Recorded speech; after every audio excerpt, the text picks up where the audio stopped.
Hello, my name is Eddie Tofpik. I'm Head of Technical Analysis and Senior Markets Analyst at ADM Investor Services International Limited.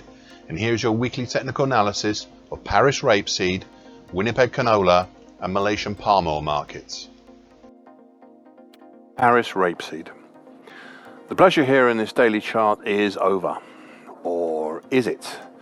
Yes, prices have finally punched up and out of the early July to late October 2022 bearish Andrews pitchfork, which has the tines highlighted in purple. But it seems the market is not happy about letting go of the broken upper time, currently at 432 even. Now, I thought that this might originally have been due to the coincidence with a congestion band between 438 to 445 and 3/4 and the flatlining short medium moving average, currently 436 and 3/4. However, I've highlighted these, I am more of the opinion that the market may be using the broken upper time as an attractor for now, until this time fully dips below the congestions. Today we have as the latest support and congestion the very recent 50% Fibonacci line, currently at 432.5. But after that we have little until we drop back down to the two alternate November 2019 to February 2020 necklines, the green one at 401.5 and the red one at 399.25. Looking overhead, beyond the 438 to 445 and 3/4 congestion, we have little until the next congestion band between 460.5 to 468 and 3/4, which contains the 2013 high at 464.25, the June 2021 low at 468 and 3/4, and the shallowly declining medium moving average currently 466.5. So what else do the recent actions show? Well, we could look at it all as a possible descending scallop pattern here, but, and it is a big but it would depend on what the market does should it get down as far as the May low at 386 and 3/4. And there's a lot in the way in the meantime. Before I sign off, I don't want you to forget the other larger pattern here, one that is so large that it has disappeared off my daily chart, but it's still sitting there. It is the February 2021 to July 2022 ascending broadening wedge pattern. To be honest, it is a large, very large, but imperfect pattern. Yet it had been the main market driver higher in the early part of 2022. The break lower in July last year left the following incredible targets on the downside, which I highlighted back at the time. The primary target X is in the 352 even area, which you can still see on my daily chart at the bottom. And a harder to reach secondary target X1 is down in the 217 even area. These were at the time pretty much out there targets that you could put into your diary on the back page and just look at maybe once or twice a year. As I say, we now have the primary target X showing towards the low of my daily chart. So I think it needs a little bit more attention potentially. Winnipeg Canola.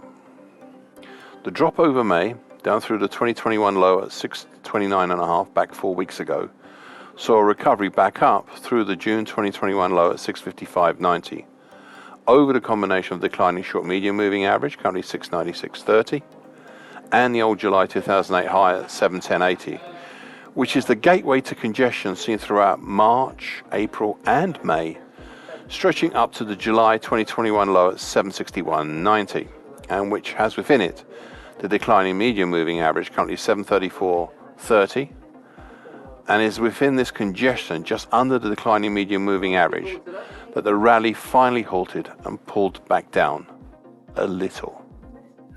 The action over the middle of May to the middle of June created a V bottom. Of that there is no doubt. But the question such a pattern raised was whether this V bottom would have an extension or a handle, and or whether it would even morph into a descending scallop pattern as well. Now, so far the idea of a descending scallop pattern here is seemingly not a likely opportunity. However, the idea of a handle or extension on the V bottom, well, unlike some of the other markets, that still has some credibility right here now. Okay, so an extension or handle in this sense is that after a V bottom has formed, we have a period of sideways to possibly even slightly lower action before the market, in theory, resumes the move higher once more. That would seem a reasonable explanation to what we have seen over the past 2 weeks here. The pattern that may be forming is typical, well, the pattern that may be formed is actually typically up to 15 to 20 sessions long and can be in the form of a bull flag, pennant, or even a sideways triangle. Now, before I go any further, which to be honest, I can't really go further right now as there's still just a little too little data out there. But before I drop down this rabbit hole, I would still like to raise again something I spoke about 24 weeks ago, and I quote, "There is just the thought of what may be the whole April to date action," so that's April 2021 to date. It's just the thought of this whole April to date action. It can be seen as part of a very large bearish halfway hesitation. It's all still too early on these thoughts, but I think they need to be present when things start to happen, eventually. End of quote. We were further along this course 4 weeks ago, and thus closer than ever to looking at this action as a possible very large bearish halfway hesitation. I've even laid out potential targets below for such a pattern, for possible downside target X in the 560 even zone. Previously I'd suggested putting this level in the back of your diary and to look at every so often just in case. The only issue with that was that it is now sitting at the bottom of my daily chart and is therefore a lot closer than some might imagine. However, I have a suspicion that while I still may keep it on this daily chart, and I will for now at least, its very existence depends on what initially I thought would be the approach of the market to the congestion overhead between 710.80 and 761.90, but which I now suspect can be finessed into what happens between the short medium moving average that's below and the medium moving average that's above. Now I may finesse this further as the opportunity presents itself, but I am watching that space between the moving averages closely. First, Malaysia crude palm oil. In late 2022, the small but effective reverse head and shoulders pattern that presents itself at the time, amongst other factors, caused the markets move up into early November last year, which eventually led to the construction of a new, mildly bearish pattern, the mid-August to early November 2022 mildly bearish shift pitchfork, which is highlighted in dark green on my daily chart. This mildly bearish pitchfork has guided prices, more or less, lower since then, initially in between the upper time, currently at 41.81, and the middle time below, which is currently at 35.49. But more recently, around the developing attractor of just the middle time, around either side of it.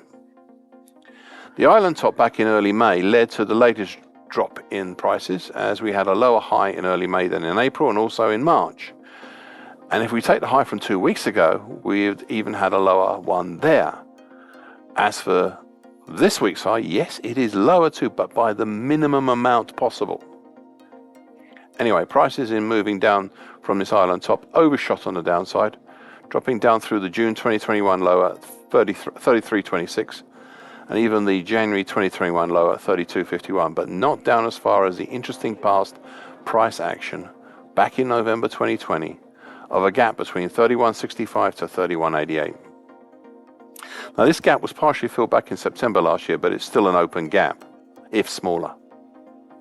The market turned up before then with an interesting tweezer bottom and climbed up over the middle sign of the bearish pitchfork and the declining short medium moving average, currently at 36.60, but slowed and stopped ahead of testing the overhead medium moving average, currently 38.19, and the long moving average, currently 38.56.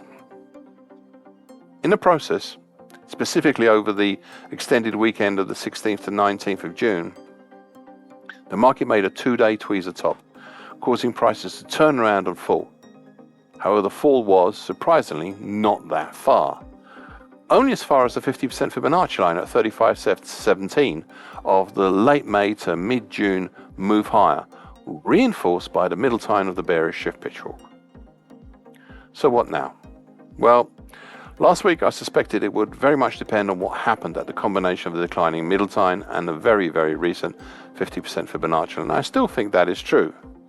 But I would also add on the top side that it also depends on what happens at the combination of the medium and long moving averages. I would again caution you about two things.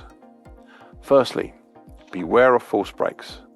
This market has gotten the taste for larger moves in recent times, so be cautious and question any move in case it is a false break. Secondly, there is a time element here as well. You see, the middle time is slowly heading down towards the 50% Fibonacci line, so it may seem reasonable to expect a move when these two forces are weaker than when they're combined. That is either before or after their crossover point. This point happens in the first week of August. Thank you for listening. This weekly broadcast gives the essential market patterns and consequences. Please be aware of the risk disclaimer posted both at the front and the back of this broadcast. Copyright is Eddie Tofpik and ADM Investor Services International Limited. And here comes the final important bit.